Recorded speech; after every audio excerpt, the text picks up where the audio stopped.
It's a privilege for me to be here with that very prepared panelists and colleagues who will be talking about open innovation. How can we use open innovation to create ecosystems in which creativity and economic development will be a reality. So we have we have a contrast here because we have academia, we have government, somehow people working with government, and urban innovators, and the other panelists who will be coming immediately, it's urban planners. So we have a very different view about open innovation. I'm also an urban planner and a solicitor, so I'm the suspicious man here.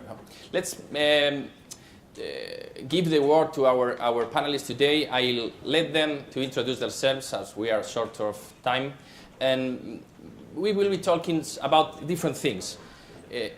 We have there's some much buzz about open innovation, smart cities, and so on. But we can talk about concrete things. We have to move forward somehow, and we have to talk about smart cities. But the main part in the hype, smart cities, city. We are forgetting somehow that when we are talking about smart cities, the city is what remains, what is the common thing everywhere. So we have put in, we are putting some a very good attention on smartness. But what about the city? Maybe social innovation could happen. Where could social innovation could be happening? What's the nature of the places to be open to innovation? What's the role of the citizen in that process, and what's the role of policy making in that complex ecosystem of urban innovators? So let me introduce first Esteve Almirall, and then we'll be talking with Jan Barroca and Katalin Gallyas, and we hope that Anthony Townsend will be coming in a short time. Thank you very much.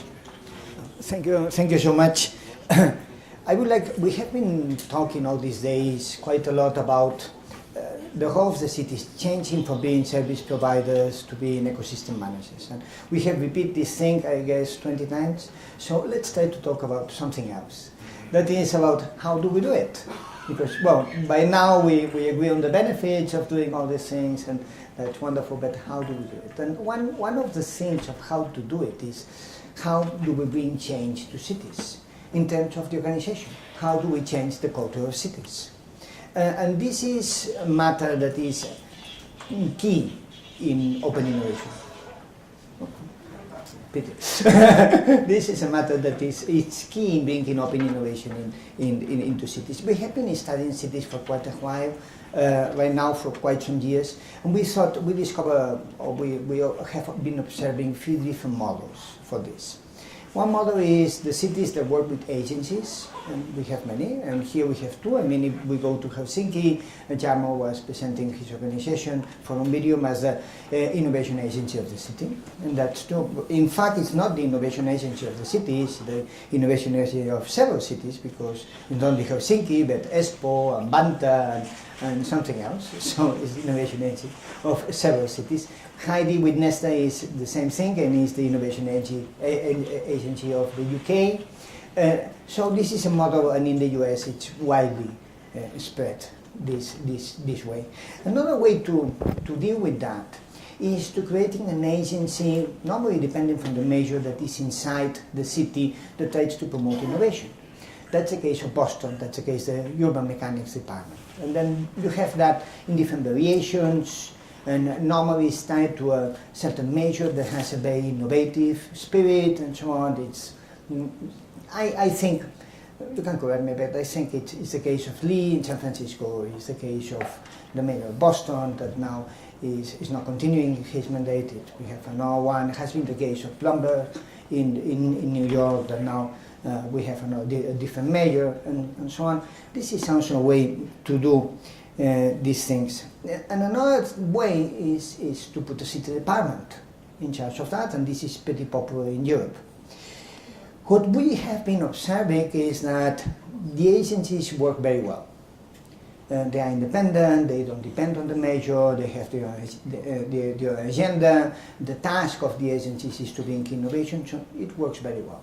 It also works very well, this major-dependent innovation agency, when the major is strong and innovation is leading the agenda. That works very well.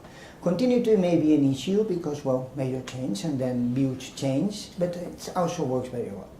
And the thing that doesn't work so well is trying to put an already existing department in charge of innovation and so on. Because, well, the other stuff has to be done, and then you prioritize the other stuff that has to be done.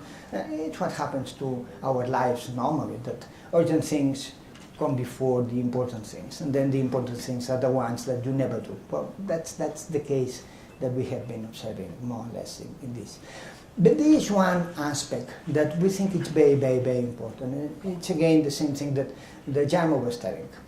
How do we make a network that encourage these leading agencies, these leading departments, these leading cities that want to innovate and push them forward? And this network is, well, the New Cities Foundation in the US that is doing a very good job, and here in Europe we have different kinds of networks that's trying to put that. But the existence of these leaders is something that is very important if we want to push innovation. We have been talking a little bit about, I've been saying things about how to change these organizations. Another thing is about what mechanisms, how do we bring open innovation into the cities? And we have been talking a lot about crowdsourcing, crowdfunding, and so on. We have been observing that there are two big lanes. One is to take advantage of software in general. Apps now, but in general in software. Software has so many agile methods to build, so many agile methods to involve and co-create, and it's easy and so on. And this has been pretty successful. We know a lot about open data, how to encourage apps, how to encourage. We know quite a lot of that. We know less of how to bring innovation coming from citizens, how to empower citizens. There are very nice experiences, some of them here in Europe, in the US, we like a lot normally. Change Gallyas, that it's a way to empower citizens and bring these projects, providing them normally very simple things like in space, like some money, very simple things, but making them.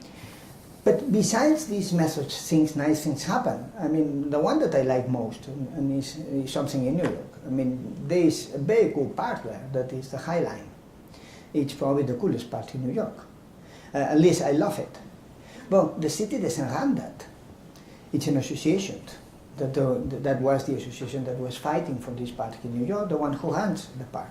So this is an example. Cities have to run parks. Well, maybe yes, maybe not all of them, maybe why all of them. And the same thing happens with many services that now we think it's for granted that cities have to do it, but probably it's not for granted. Let me talk about two more things. We forget normally about innovation in the back end. And cities do a lot of things in the back end. There are traffic systems, there are control systems, it's the vendor's territory, and so on. We think little about how to innovate in the back end. Probably innovating in the back end comes from doing things together, comes from using methods like the open source community have been taught us a lot on how to create these big apps and so on. There are so many knowledge now in fields like artificial intelligence and so on that can be applied. If we open the door for this to happen, that would be fantastic. If this door is open, if these things is beginning to be built in open source and so on. And finally, let me say a few words about innovation policy. Well, we talk about innovation, but innovation policy and in general policy is not in the same way. I mean, you find some experts or some policymakers, you sit down in a room and you try to come with a clever idea, and sometimes it works and sometimes it's not, but well, normally you don't verify so much if this works or not. Maybe when policies have to be applied in environments that are more complex, where we have to change behavioral things, we have to change cultural things, it has to be applied in many different contexts. The inputs of knowledge that we need are not the few ones who come from an expert. Maybe we have to find knowledge everywhere and bring this knowledge to the policymakers. And maybe we have to bring experimentation to this policy. Because it happens normally that the policy that we were thinking of one environment, but when applied, and it applies in multiple environments. Well, in some work, but in many others don't. And these can be prevented easily by experimenting either in virtual or real life environments, this policy, and see what works and what doesn't. And there are many things in policy that are being done in developing countries that change this way of doing policy and uses, well, the same methodologies that we use in designing, in design thinking, living labs, using contributing design, all these kind of things. Yes, to policy. And when the environment, the problem is complex, probably this should be a better way to do than the normal one of trying to find the experience one. And thank you. Thank you. Thank you, Esteve. I only a question. I made you a question after any of Sure. the interventions, just to focus on something which is interesting. You've been talking about, sometimes about the power of unexpected results of when sharing data in cities. How do we convince public servants, institutions, to open data, as well as many of the data keepers act as Gollum in the Lord of the Rings, it's my precious, data are kind of my precious, mi tesoro, how we can move that, politicians and data keepers to be more open and to, to make result on that.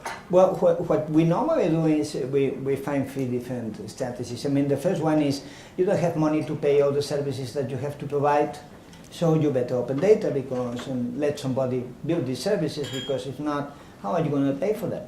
That's one strategy. Sometimes it works, sometimes it doesn't work so well. And another strategy is the political strategy. Data is data from the citizens they have to open and so on. That normally doesn't work so much. Then, well, if you make them realize that data is open in many ways. I mean, if you go to Barcelona, well, whatever you want or not, the map that you're going to use will be Google Maps, Yahoo Maps, or the maps for Apple. It won't be the one of the city of Barcelona. This is pretty unlikely. So there is no way to avoid this thing. So probably if you are first, you can also get the political credit in order to open this data and control better the process than if you are the last one. And this has been working a lot in Catalonia, and particularly in times of elections. Okay, good. Okay, thank you very much. Please, Jan Barroca, which is working with My Neighborhood project, and it's a pleasure to meet you again. Yeah. Thank you very much. I won't stand up. Actually, I can start by the end from your question. Jarmo Kellinen, who's sitting over there, normally refers to the challenge of opening data as an urban war. And it's kind of interesting how you should go street by street, block by block. I always remember these words. Conquering small pieces of data and convincing the middle management and also the small leaders that you have that opening data can generate some value, and that's one of the lessons. Another one is exactly opening the data as it is. So don't worry about the quality, don't worry about if it is or if it's not on the right format, just open the data. Perhaps even someone will do the work of curating the data for you, and perhaps someone will do the work of putting it on a more readable format. But if you open data, truth is that something is going to hopefully something is going to happen with it. And I'm sure that it's more than if you close it and if you just keep the data for yourself. So we're talking about open innovation as an engine for urban innovation. I could start by giving you an example from Lisbon. Lisbon is a city that at least some 4 or 5 years ago we wouldn't talk as a smart city. But truth is that they implemented several processes in the city that got impressive results nowadays. And one of the drivers of this was exactly the participatory budget in Lisbon. They have a system which is quite impressive, where you get to have 5 million euros per year invested in the city in projects suggested by people, and the projects that are implemented are the ones that are the most voted. So it's by a direct vote that the projects most voted are the ones that are implemented. And one should expect that, okay, I'm Portuguese. I can talk freely about Portuguese. So we can expect that in a country like Portugal, people would not trust in such a system. They would think that the system would never work as it should. And they started with local assemblies and face-to-face interaction, and it had a good start. But then they triggered it through online voting. And it's impressive to notice that they didn't do a whole process for validating if you vote more than once. They didn't have those kind of concerns that could stop the process. They just opened it. People can register with an email. They don't really exactly need to prove that they live in Lisbon. But if they are willing to vote, it's because they have some connection to the city, so they also give their word of advice to the participatory budget. So I have two cases from this process in Lisbon. The first was at the beginning, when the process was still not open.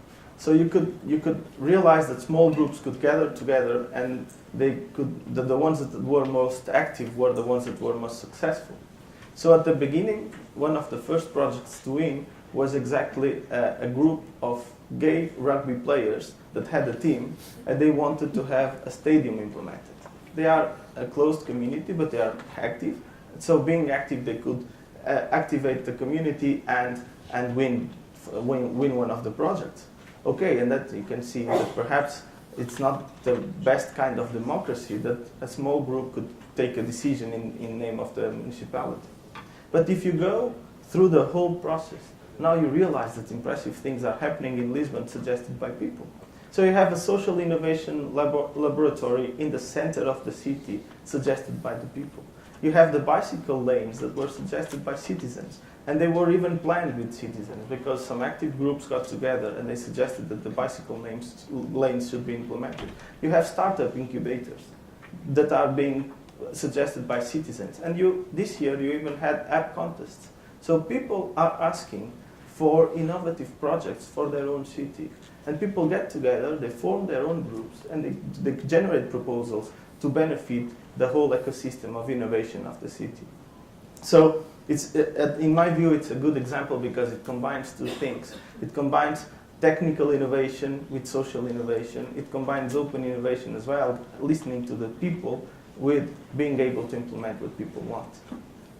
There are several ingredients you need to have when you implement such a process. First of all, you need to be transparent. You need to create an environment of trust where the projects that are the most voted are, in fact, the ones that are implemented. You need to create an ecosystem where people get together and they realize that if they mobilize others, they can implement real projects. And the third point is that you need to achieve results. Once you commit the money, it's not only the money that matters, it's the fact that in fact you achieve results. You do something that people realize that changed their lives. And that's happening in Lisbon, and in my view, it's a very good example of how open innovation can change the life of the city. Then we come also to something that's happening not only in Lisbon, but in cities all over the world, which is the open data and open government movement. That, at least as far as I've seen it until now, it's really impressive how it generates lots of hacktivism around open data. But the main challenge it has is how will it generate jobs and growth, and in fact how it will improve prosperity in the communities. And I was just discussing outside with Ilari Lindi from Finland, and he was just saying how Finland nowadays is an impressive example of startups that are growing and are generating value around open data and around applications. And because if you look at it, at least, people that are interested in applications, in mobile apps, they start through open data, but then they will generate their own apps and they will eventually have their own businesses. And that happened, for example, in Manizales. I was discussing with Marisol the other day, and she was saying exactly that we realized through the hackathon that the World Bank did in Manizales that we didn't have expertise to generate web applications or mobile apps. And now we are investing in mobile apps because we realize it could be a good market. So this kind of opening the minds also of policymakers and even of businesses through these events and through this new approach to innovation is also, in my view, one of the nice activators of the urban ecosystem. And finally, how does this apply to developing countries? I was also in Maputo in October, trying to assess how we could implement a participatory monitoring system for urban waste management in the city of Maputo. And they already have participatory budget. They have lots of interesting projects. But when we started thinking about how we could do this, we proposed an approach similar to the one that we had done in Colombia.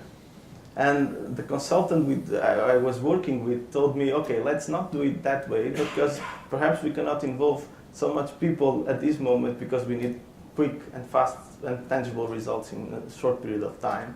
So we went there and we did interviews, we talked with lots of people, but one of the side activities I had during the mission was exactly to try to identify if there was a conducive environment on ICT development.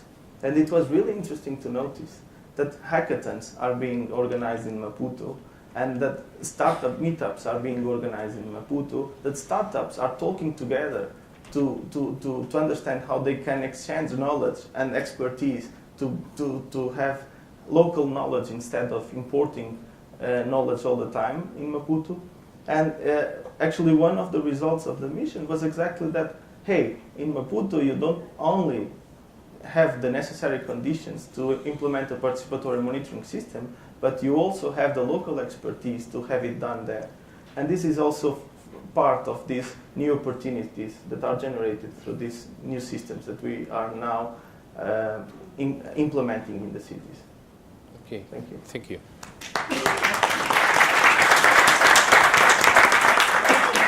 So, Jan, we have been talking about community, and you have been explaining something about your experience in Maputo, and I do understand that there is kind of difference between our communities in the first world, if you want to call it, and emerging countries and third world countries in which community moves, you know, maybe by calling friends and giving explanations in public spaces. We are moving through the digital networks here in our countries. We are creating kind of sophisticated communities, so digital. And we have a lot of social superheroes in our cities. We have a very strong, committed people with faraway agendas and maybe keeping less attention to the things that are happening around. We have that's a reason because we have that kind of social superheroes. How can we appeal to the real community, a strong commit with the territory? How can we move in our developed countries to detect that communities, the leader of the communities, and make the open innovation and participation happen? Well, I can share with you an example that I have of a social champion that it was exactly from Maputo. It was a group of developers, hackers, that they had their own jobs, but they realized that one of the problems they had in Mozambique was that they could not have access to job offering information too easily. So they organized themselves to gather all the job information and to publicize it in one portal. It's called emprego.co.mz. And it's just a group of people that decided that they would freely open information about job offerings in a country like Mozambique because they thought it would be needed. And it's nowadays, they left their jobs, they created the company that runs that portal, and their job now is to run that company. And it's a different kind of a social champion, but it's a social champion that creates a social enterprise with a purpose of giving more information to people that need it. I would say that this is exactly the kind of people that you want to find in the environment, because they not only complain, but they also create. They not only identify problems, but they look for solutions. And I would say that at least from my short experience, it's easier to find and to gather a community in a developing country for two reasons. You have more young people, and they are the ones that are easy to activate, and they have extreme needs that you don't have in Europe anymore.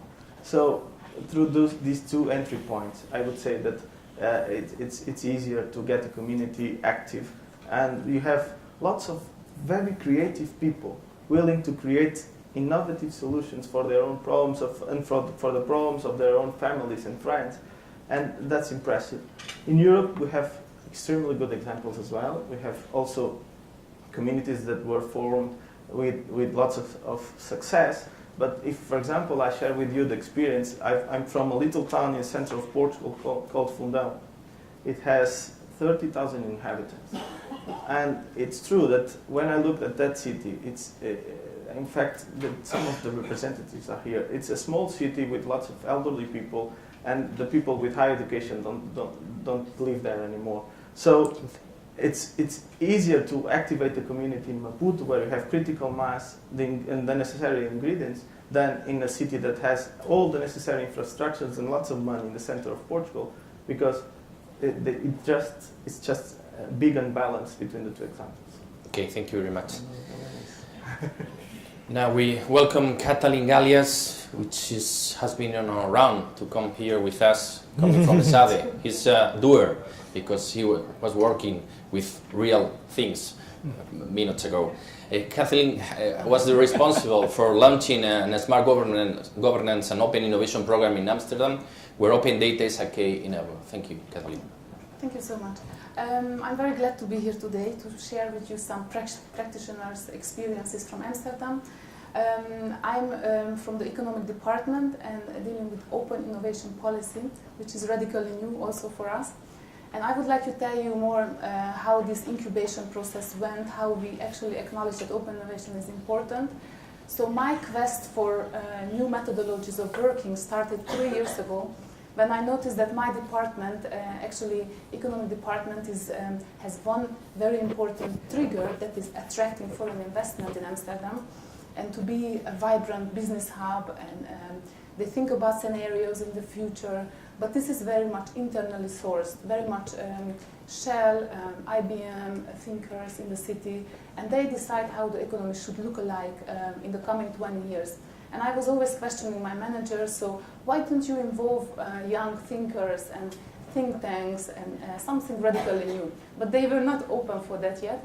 And 3 years ago we started 3 European projects that I managed to get into the city, and that are open innovation projects that bring ICT technology, that are making possible that you can work participatory, you can release open data.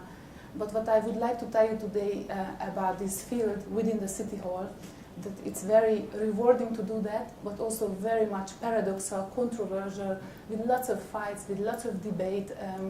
And I particularly started to enjoy it now, because the first 3 years were like producing results, opening the open data portal, having 300 data sets open, having 60 apps launched, kind of 2-3 really vibrant business models.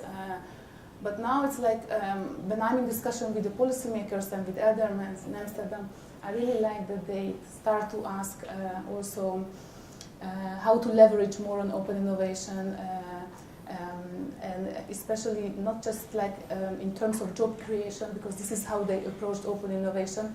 But open innovation is, if it brings new job in the city and creates new businesses, we can foster open innovation. And it's also because I'm pushing this theme in Amsterdam, and I'm working in the economic department. So actually open innovation for me was a very good eye-opener to see how much cities are working from silos. Because you have social department, economic department, finance department, and I'm advocating that open innovation is a cross-sectoral theme, incredibly important. But to create ownership, it's being a struggle, because the best would be probably if we could report to the major, and we are on this way. But city halls are working from the small departments with lots of authority within one department, own budget, And therefore, it's very difficult to break through with such a theme as open innovation that has so much societal impact, so much economical impact. But nevertheless, I enjoy continuing these discussions with policymakers, because I find that in the cities we are entering in a phase where you need external injection of ideas, of working methodologies. We're running out desperately out of ideas, but also out of money. So 5 years ago, Amsterdam started to build a new metro subway line that binds the north and south. It's also under the water. And it created lots of damage. You could see cracks in the beautiful canal houses, and many people were really protesting. And that created such a bad image in the city that was the first impasse when I thought they really should be more participatory and more open, because you can't ruin people's house and then being anonymous, non-visible.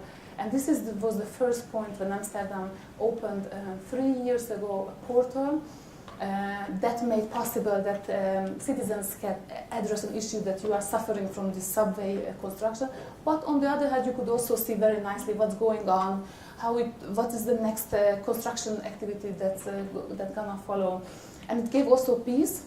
It created much less complaint, and people could post their photos, what they find from the construction, even artwork. And that became a really vibrant, nice platform that started to make Amsterdam thinking that's important, and let's move further. So what I'm particularly interested in after 3 years, the vocabularies, finding the vocabularies between the tech society, we are very much engaged, the developers, the hackers, and between the policymakers. I recently encountered young digital agents who are also fighting so much the old regime of government, the decision-making hierarchy. And we are working on an article to publish something with Warsaw, with Ghent and Amsterdam about vocabularies of policymaking and how to enter this decision-making organization that you can really make impact. I would just like to mention you 2 or 3 important components, because of course the question is, shall we make an internal open innovation department within the City Hall, or it can be also done externally or buy-in. My point of view that you have to have internal agents that are pushing this theme, that are opening policies or open data. But on the other hand, the city of Amsterdam has the ingredients very much ready yet. Or we have a huge developers community, but also creative community. Kind of creations that are made on the margin, not really allowed, but still tolerated. Squatters, we have many squatters in Amsterdam. So Amsterdam has inherently this kind of open view on innovation. But up until now, the government was, in my eyes, non-responsive on that. So this is what we try to incubate. And now with the 3 European projects, Code for Europe, we had 3 fellows in Amsterdam that were making civic apps. One of them called Take a Hike. And this was a scavenger game where you can go with gaming to a bit more abandoned area to discover, and you can get some rewards. So that was very nice to show also policymakers that you can make that and you can scale it up in different boroughs, but also between different cities. So what I think that cities are really desperately need entrepreneurship. They need this kind of free creation and opening up and using different resources, and that we can do with open innovation, absolutely. And I really like working with the hackers. Sometimes I invite policymakers to go to the hackers, to meet the developers. And it's very nice to see that it's not just about app development, but very much about visualization. Like, they are not even aware what can you do with the immense amount of data. And the hackers, developers can show it very quickly. So I am particularly interested in talking with you today about lean government and smart government, particularly because I'm a believer in open innovation, and it's been a very hard fight and not easy, but still I'm happy to continue. Thank you, Katalin.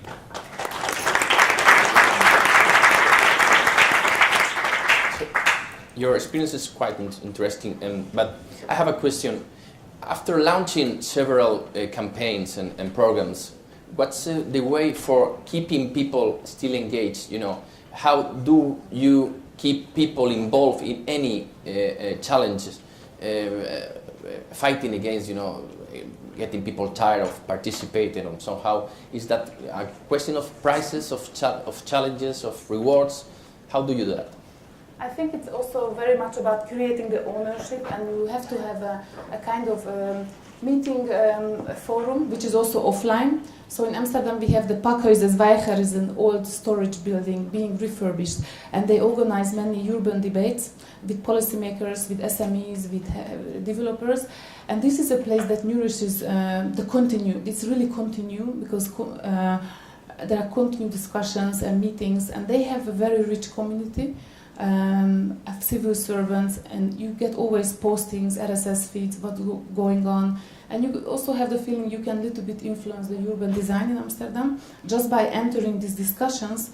There are coming projects out, there are coming really agreements out, and I really promote this way of also offline meeting, discussing, panels, debating. Okay, thank you very much. I'm giving the audience the word right now. Please make your questions. We have 5 minutes to interact with our panelists. So I've been always checking the networks because I've launched the opportunity of the other people out of the place to make some questions, and some of the guys was asking about the power of place. It's open innovation flourishing, especially in some places. Do we identify kind of nature of characteristics of places to be open to open innovation? You were talking about designing and urban planning. What's the role of designing cities regarding urban innovation? The question is for the three of you. Sorry. Esteve. Okay. Well, I think open innovation is not different than innovation. And then innovation flies more in some places than the others. Well, yes, obviously. I mean, if you think...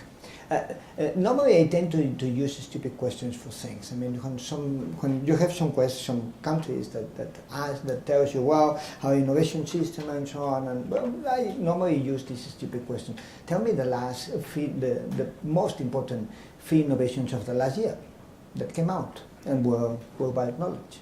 It's a simple, stupid question. But we use a lot. We use that, well, innovation at the end is adoption, is being practical, is something that people use.